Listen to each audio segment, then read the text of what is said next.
ಇವತ್ತು ಲೋಕಾರ್ಪಣೆ ಮಾಡ್ತಾರೆ ಕಾದಂಬರಿ. ಇನ್ನೊಂದು ಸತ್ಯದರ್ಶನ, ಅದೊಂದು ಬಹಳ ದೇವಿಗೆ ಈ ಮೂರು ಕೃತಿಗಳು ಆಗಮಿಸಿರ್ತಕ್ಕಂಥ ಈ ಮುಖ್ಯ ಅತಿಥಿಗಳಿಗೆ ನಾವು ಚಿಕ್ಕಬಳ್ಳಾಪುರ ಹಿರಿಯ ಸಾಹಿತಿಗಳು ಗೋಪಾಲಗೌಡ ಕಲ್ಮಂಡಿ ಸರ್,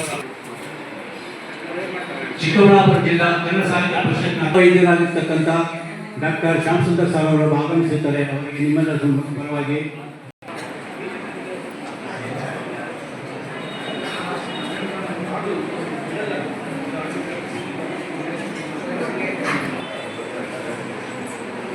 ನಿವೃತ್ತ ಅಧಿಕಾರಿಗಳಾಗಿರ್ತಕ್ಕಂಥ ಶ್ರೀನಿವಾಸ ರೆಡ್ಡಿ ಸರ್ ಅವರು ಆಗಮಿಸಿದ್ದಾರೆ. ಅವರಿಗೂ ಚಪ್ಪಾಳೆಯೊಂದಿಗೆ ಸ್ವಾಗತ ಬಯಸಬೇಕು.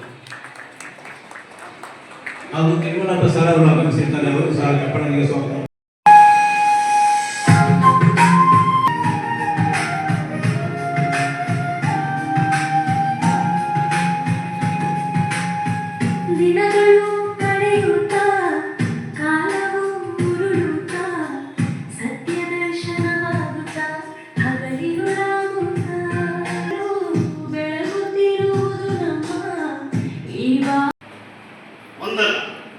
ಮೂರು ಕೃತಿಗಳು.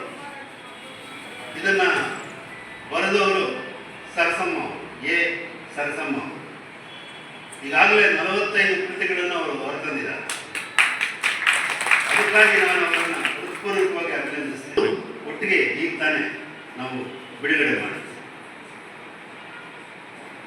ಈ ಸಾಧನೆಗಾಗಿ ನಾನು ಸರಸಮ್ಮ ಅವರನ್ನು ಹೃತ್ಪೂರ್ವಕವಾಗಿ ಅಭಿನಂದಿಸ್ತೇನೆ. ಏನಾದರೂ ಮಾಡಿದ್ದರೂ ತಮ್ಮ ನೀ ಸುಮ್ಮನಿರಬೇಡ ಅಂತ ಕವಿಗಳು ಹೇಳಿದ್ದಾರೆ. ಹಾಗೆ ಸುಮ್ಮನೆ ಕಾಲಕ್ಷೇಪ ಮಾಡದೆ ಶಿಕ್ಷಣ ಮತ್ತು ಸಾಹಿತ್ಯ ಸೇವೆ ಎರಡನ್ನೂ ಸರಿದೂಗಿಸಿಕೊಂಡು ಇಷ್ಟು ಸಾಧನೆ ಮಾಡಿರೋದು ನಿಜಕ್ಕೂ ಬಹಳ ಮಹತ್ವದ್ದು ಅಂತ ನಾನು ತಿಳ್ಕೊಂಡಿದ್ದೆ. ಇವರ 3 ಪುಸ್ತಕಗಳ ಹೆಸರು: ಒಂದು ಮಾನವ ಬಂಧುತ್ವ, ಇದು ಸಾಮಾಜಿಕ ಕಾದಂಬರಿ, ಇನ್ನೊಂದು ಸತ್ಯ ದರ್ಶನ, ಇದು ಕಥಾ ಸಂಕಲನ, ಇನ್ನೊಂದು ಬಾಳ ಟಿವಿ ಅನಿಗೌರು. ಇವು 3 ಪುಸ್ತಕಗಳು. ಆದರೆ ಈ 3 ಪುಸ್ತಕಗಳ ತಿರುಳು ಒಂದೇ. ಏನಪ್ಪ ಹಿಂಗೆ ಹೇಳ್ಬಿಟ್ರು ಅಂತ ನಿಮ್ಗೆ ಅನಿಸ್ಬೋದು. ನಾವು ಯಾವತ್ತೂ ಕೂಡ ಒಂದು ಸಾರ ದೃಷ್ಟಿಯಿಂದ ನಾವು ಹೇಳೋದಂದ್ರೆ ಈ 3ರ ತಿರುಳು ಒಂದೇ. ಏನು ಅಂದರೆ ಮಾನವ ಜೀವನದ ಶ್ರೇಷ್ಠ ಜೀವನ ಮೌಲ್ಯಗಳು. ಹಾಗೆ ಹೇಳ್ಬೋದಲ್ವ? ಜೀವನ ಮೌಲ್ಯಗಳೇ ಇಲ್ಲಿ ಬಹಳ ಮುಖ್ಯ. ಇನ್ನೂ ಒಂದು ಮಾತಿನಲ್ಲಿ ಹೇಳೋದಂದ್ರೆ ಸಬ್ಕೋ ಸನ್ಮತಿ ದೇ ಭಗವಾನ್. ಇದೇ ಈ 3 ಕೃತಿಗಳ ನಾನಂತೂ ಅದು ತಿಳ್ಕೊಂಡಿದ್ದೆ. ಯಾಕೆಂದರೆ ಅವರ ನಾವೆಲನ್ನು ಓದ್ಕೊಂಡಿದ್ದೇನೆ ಮತ್ತು ಎಲ್ಲ ಕಥೆಗಳನ್ನು ಓದಿದ್ದೇನೆ. ಹನಿಗವನಗಳನ್ನು ಕೂಡ ಸಾಕಷ್ಟು ನಾನು ಗಮನಿಸ್ತೇನೆ. ಎಲ್ಲದರಲ್ಲೂ ನನಗೆ ಸಮಾನ ಧರ್ಮ, ಸನ್ಮತಿಯ ನಾಗರಿಕತೆ ಅಥವಾ ಶ್ರೇಷ್ಠ ಜೀವನ ಮೌಲ್ಯಗಳು ಎತ್ತು ಕಾಣ್ತಾರೆ. ಎಲ್ಲರಿಗೂ ನಮಸ್ಕಾರ. ನನ್ನ ಹೆಸರು ಎ ಸರಸಮ್ಮ ಅಂತ, ಚಿಕ್ಕಬಳ್ಳಾಪುರ. ನಾನು ಶಿಕ್ಷಕಿಯಾಗಿ 30 ವರ್ಷ ಸೇವೆ ಮಾಡಿದ್ದೀನಿ. 1985ರಲ್ಲಿ ಶಿಕ್ಷಣ ಕ್ಷೇತ್ರಕ್ಕೆ ಶಿಕ್ಷಕಿಯಾಗಿ ಆಯ್ಕೆಯಾಗಿದ್ದೆ. 30 ವರ್ಷ ಸೇವೆ ಮಾಡಿ 2015ರಲ್ಲಿ ನಿವೃತ್ತಿಯನ್ನು ಹೊಂದಿದ್ದೀನಿ. 30 ವರ್ಷಗಳಿಂದ ನನಗೆ ಸಾಹಿತ್ಯ ಕ್ಷೇತ್ರದಲ್ಲಿ ಸಾಹಿತ್ಯ ರಚನೆ ಮಾಡೋ ಒಂದು ಹವ್ಯಾಸ ಇತ್ತು. ಹವ್ಯಾಸದಲ್ಲಿ ನಾನು ಆಗ ಶಿಕ್ಷಕಿಯಾಗಿದ್ದಾಗಲೇ ಒಂದು 5 ಕೃತಿಗಳನ್ನು ಬರೆದಿದ್ದೆ. ಅದನ್ನು ಲೋಕಾರ್ಪಣೆಯೂ ಆಗಿತ್ತು. ಆ ನಂತರ ನಿವೃತ್ತಿ ಆದಮೇಲೆ ನನ್ನ ಸಾಹಿತ್ಯ ಕ್ಷೇತ್ರದಲ್ಲಿ ಇನ್ನಷ್ಟು ನಾನು ಬೆಳೆಯೋದಕ್ಕೆ ಸಮಯಾವಕಾಶ ಸಿಕ್ತು. ಈಗ ನಾನು 45 ಕೃತಿಗಳನ್ನು ರಚನೆ ಮಾಡಿದ್ದೀನಿ.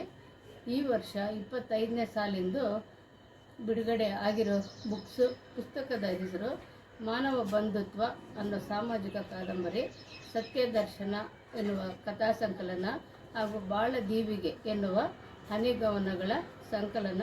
ಈ 3 ಕೃತಿಗಳನ್ನು ಸಹ ಈ ದಿನ ರಚನೆ ಮಾಡಿದ್ದು ಈ ದಿನ ಲೋಕಾರ್ಪಣೆ ಮಾಡಿದ್ದೆ.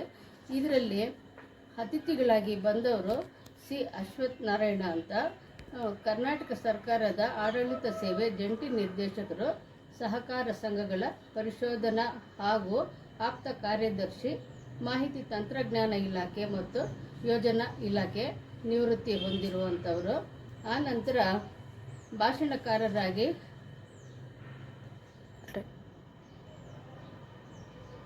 ಈ ಪುಸ್ತಕದ ಬಿಡುಗಡೆಗಾಗಿ GKVK ಪ್ರೊಫೆಸರ್ ಮುನಿರಾಜಪ್ಪ ಅವರು HOD ಸ್ಟಾಟಿಸ್ಟಿಕ್ಸ್ ನಿವೃತ್ತಿ ಹೊಂದಿರುವಂಥವರು ಬಂದಿದ್ದರು. ಆ ನಂತರ ಭಾಷಣಕಾರರಾಗಿ ಮತ್ತು ಪುಸ್ತಕಗಳ ಪರಿಚಯವನ್ನು ಪ್ರೊಫೆಸರ್ ಚಂದ್ರಶೇಖರ್ ನಂಗ್ಲಿ, ವಿಮರ್ಶಕರು, ಕನ್ನಡದ ಪ್ರಮುಖ ವಿಜ್ಞಾನ ಪ್ರಬಂಧಕಾರರು ಹಾಗೂ ಪರಿಸರ ಚಿಂತಕರು, ಈ ಮಹಾನ್ ವ್ಯಕ್ತಿಗಳು ಈ ದಿನ ನನ್ನ ಈ ಕಾರ್ಯಕ್ರಮ ಅತಿಥಿಗಳಾಗಿ ಬಂದು ಕಾರ್ಯಕ್ರಮವನ್ನು ಯಶಸ್ವಿಯಾಗಿ ನಡೆಸಿದ್ದಾರೆ. ಇದಕ್ಕೆ ಹೆಚ್ಚಿನ ಪ್ರೋತ್ಸಾಹವನ್ನು ಕೊಟ್ಟಿರೋದು ಪ್ರಾಂಶುಪಾಲರಾದ BV ಕೃಷ್ಣ ಅವರು ಸಹಕಾರವನ್ನು ನೀಡಿರ್ತಾರೆ. ಹಾಗೂ ನಮ್ಮ ಜಿಲ್ಲೆಯ ಕನ್ನಡ ಸಾಹಿತ್ಯ ಪರಿಷತ್ತಿನ ಜಿಲ್ಲಾಧ್ಯಕ್ಷರಾದಂಥ ಶ್ರೀಯುತ ಡಾಕ್ಟರ್ ಕೋಡಿ ರಂಗಪ್ಪ ಸರ್ ಅವರು ಸಹ ಈ ಕಾರ್ಯಕ್ರಮದಲ್ಲಿ ಒಳ್ಳೆಯ ನುಡಿಗಳನ್ನು ಹೇಳಿ ಪ್ರೋತ್ಸಾಹಿಸಿರುತ್ತಾರೆ. ಈಗ ಈ ಪುಸ್ತಕಗಳ ಬಿಡುಗಡೆ ಕಾರ್ಯಕ್ರಮ ಯಶಸ್ವಿಯಾಗಿ ಸಾಗಿದೆ. ಆದರೆ ನಮ್ಮ ಈ ಚಿಕ್ಕಬಳ್ಳಾಪುರ ಜಿಲ್ಲೆಯಲ್ಲಿ ಎಲ್ಲಿ ನೋಡಿದರೂ ಒಂದು ಕಡೆ ಬಾರ್ಗಳು ಇದೆ, ಒಂದು ಕಡೆ ನೋಡಿದ್ರೆ ಹೋಟೆಲ್ಗಳು, ಇವು ಹೆಚ್ಚಿನ ಸಂಖ್ಯೆಯಲ್ಲಿ ಇದೆ. ಆದರೆ ಎಲ್ಲಿ ನೋಡಿದರೂ ಪುಸ್ತಕ ಮಾರಾಟ ಮಾಡುವ ಅಂಗಡಿಗಳು ನಮಗೆ ಕಾಣಸಿಗುತ್ತಿಲ್ಲ. ನಾವು ಬೆಳೆಸಿಕೊಂಡರೆ ಪುಸ್ತಕ ಓದುವ ಸಂಸ್ಕೃತಿ ಬೆಳಗುವುದು ನಮ್ಮ ಜ್ಞಾನ ಜ್ಯೋತಿ. ಈ ನುಡಿಗಳನ್ನು ಪಾಲಿಸಿ ನಾವು ನಮ್ಮ ಜ್ಞಾನವನ್ನು ಬೆಳೆಸಿಕೊಳ್ಳಬೇಕಾಗಿದ್ದರೆ ನಾವು ಪುಸ್ತಕಗಳನ್ನು ಓದಬೇಕು. ಆ ಓದುವ ಸಂಸ್ಕೃತಿಯನ್ನು ನಾವು ಮಕ್ಕಳಿಂದಲೇ ಬೆಳೆಸಬೇಕು.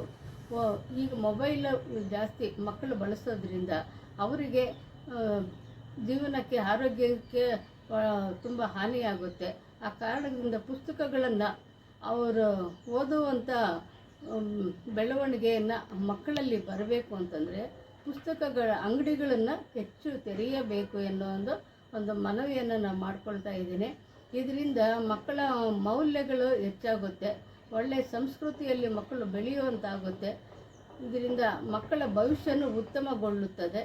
ಇದಕ್ಕಾಗಿ ಪುಸ್ತಕಗಳನ್ನು ಓದುವ ಸಂಸ್ಕೃತಿ ಬೆಳೆಸೋದಕ್ಕೋಸ್ಕರ ಪುಸ್ತಕ ಅಂಗಡಿಗಳು ಹೆಚ್ಚಿನ ಸಂಖ್ಯೆಯಲ್ಲಿ